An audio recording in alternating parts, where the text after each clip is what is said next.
What's up, my friends? Matt in the car, martial arts training in the car with Matt. That's me from TRITAC. It's good to be back. I haven't done one of these in a while, and I'm excited to do one again. A lot going on at TRITAC, and what I wanted to go over today was a couple of things. One, we had an awesome weekend last weekend where one of our fighters, Zach Bylykbashi, I probably fucked his name up. Everybody does. Sorry, Zach. You know I love you. We were supposed to have Cole and Zach fight. Zach got a fight. So I wanted to break down how that fight went, some of the skills we worked on in preparation for it, a lot of his defense. Zach was a wrestler, so getting him into MMA, he's now 4-2. Getting his defense was something that's very, very important to us, very, very important to TRITAC. So I want to talk about how we started breaking down that system for him, some of the things we need to get better at, etc. So I want to talk about that. A lot going on in TRITAC overall with our community, both at the gym and online. And that's one of my biggest missions, is to create just this awesome community of like-minded, reality-based for sport, street survival, just guys and girls who use martial arts for life, as a vehicle for development in life. I just believe in this thing, this entity that is TRITAC, that is this movement. And sometimes it's very, very hard for me to describe what it is, because it's also sometimes not hard for me to describe what we do or what it is, but more so how it makes me feel. And it's the same way with martial arts in general. There's something about it that sometimes I just can't put my finger on. And that's what TRITAC is for me. Something very real, very powerful. And the community, I believe, is truly that secret. And I've always, since day one of becoming, doing this as a living, I always said it's never just about me. I never want it to be about me at all. I don't like that master shit, hero worship, all that stuff. You know what I mean? This guy's way, it should be a development ground, a development program, development system that many people should and can have influence on. That's just vital. I think that's how you truly grow martial arts and truly grow what we do. So I'm very, very proud of what we are doing. So I'm very excited about the community. I want to talk a little bit about that, some of the things happening there. I took notes, believe it or not. You know what I mean? I wanted to take this a step further. And actually, let's just start off. Let's talk about Zach. So Zach fought a reality fighting last weekend, October 2nd, I believe, at Mohegan Sun. It is the largest event in Connecticut and probably in New England. It is a top-tier profile event run by Kip Kolar from Naga Fighter. Kip is one of my dearest friends. Oddly enough, Naga is based in Connecticut. If you ever heard grappling, it's the #1 grappling event in the world. Just Google it, Naga. That's Kip. One of my good friends lives right up the street, basically. Kip and I have been friends for almost 30 years now.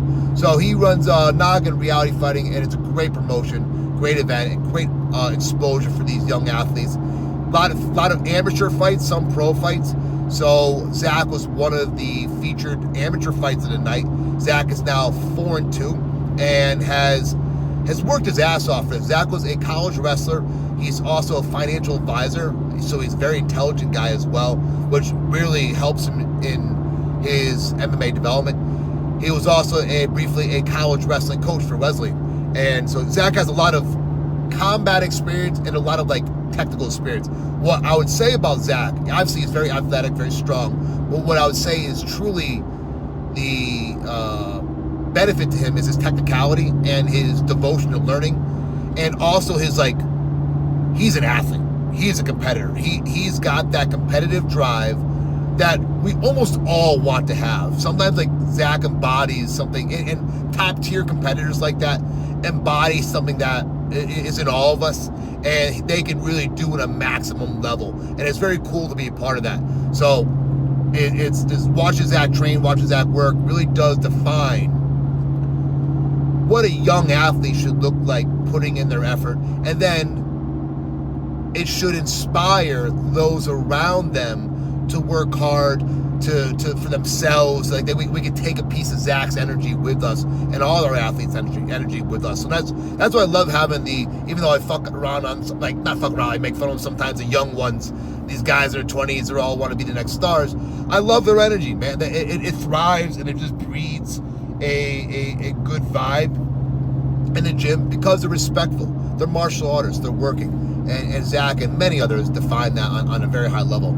So what we worked on a lot with Zach, and is a big part of the TRITAC system in general, is defense first. that I don't care how good you are, what takedowns you got, etc. If you can't get off the ground, if you can't defend against core punches and strikes, then what are we doing here? You know what I mean? We're in a brawl, and it's a flip of the coin who's going to get knocked out, and that's just not the game I want to play with people I care about. They are putting their, like I said earlier, their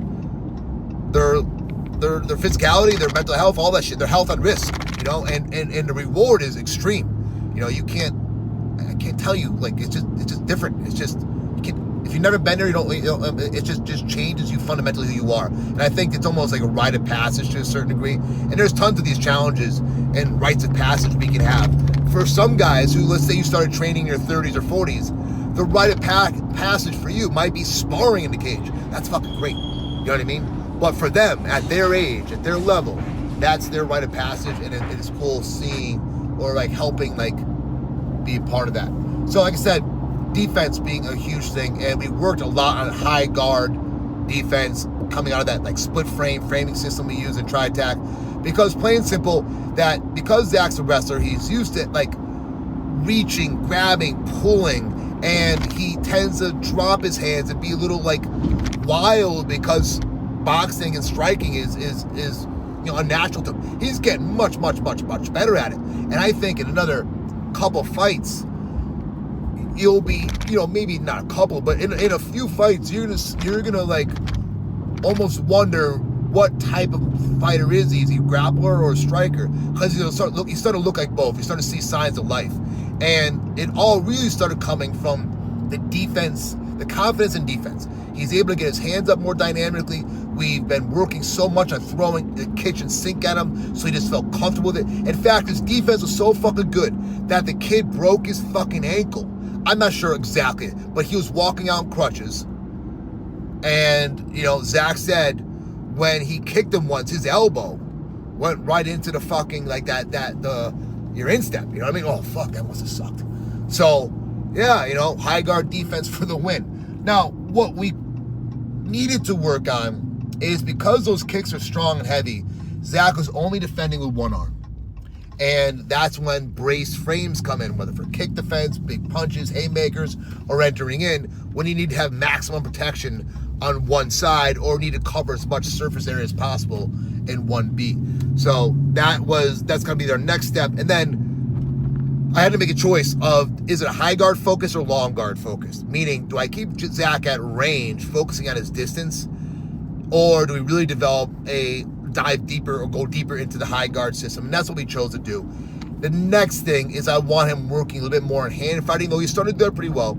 Hand fighting, then getting in and out of, blending his ranges together, so he can get in and out of that chaos zone and be very comfortable in the chaos zone and excel at combat. So very, very happy with the outcome of Zach. And obviously I'll tell you what, all my athletes have been, and the guys I've coached have been exceptional, and it's been a pleasure working with every single one of them. I'll be honest with you, I almost feel like not bad for the guys, because I feel like I'm getting better at coaching and learning about this game too with them. I'm definitely not a Jocko, John. Oh my God!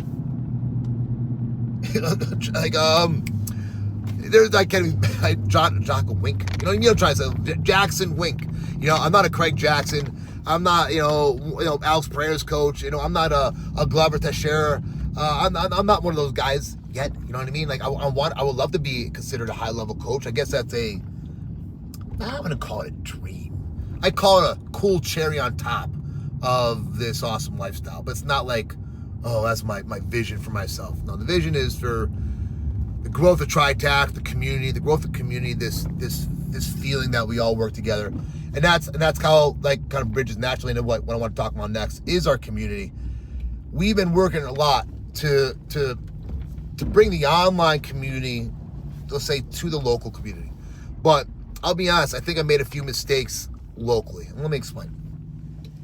So because I've been pushing so hard on this online growth and community, we just got the gym, I got to pop it in a second, that I have this problem in my career where I'll focus heavily on the local.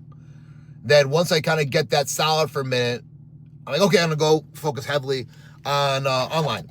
And that just doesn't work. I can't keep up with both. I have staff now who are helping me out on both sides of things, thank God. And locally, I was in a phase where I wasn't spending as much quality time with the community, with the students. I wasn't teaching as much classes as I normally do, and I felt pretty disconnected, and I think the community did too. I also didn't do a summer barbecue and promotions, which we have done for years, because I just had so much going on and schedules didn't match initially, and I made some mistakes there by not doing that. So community's been a top of mind topic for myself right now. Like I've got to take care of and be good and make sure our community is solid. I believe that is our true path to growth. You know, without these guys and girls, without you, TRITAC not only won't exist, but it won't reach its truest potential.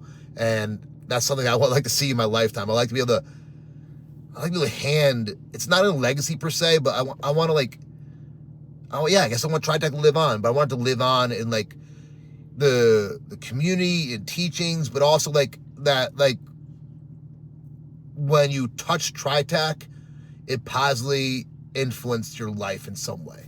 And that's, I want to, the ripple in the pond concept. Shion Russ said this to me once, and it stuck with me for life. There's like, everybody's a ripple in the pond, but how big is the wave you're going to make? And, I would like to be a ripple in many people's ponds. Sometimes I can make a, big wave, a big ripple, but other times, they're small, but it's like, I want TRITAC. I'm saying I want TRITAC to be ripple in the ponds of people's lives. Getting a little philosophical here, but so the community is something that is a vital and piece of the puzzle. I love it so much. So what we are doing is we're starting live events in our TRITAC Matrix community, so that every week we're just gonna go live, like hanging out during the day. And then the next step of that is I want to start bringing live stream. I've had this live stream set up for I don't know how many years, but I've never executed it.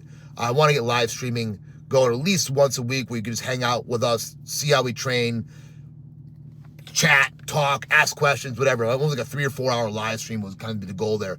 So, and then lastly, we are starting a rewards program for the gym and for the online, where by showing up, training, checking in for classes, sharing videos that you guys share anyways. If you guys, I don't know how many, I'm still involved in them, but I'm less involved in social media, so I don't see it as much.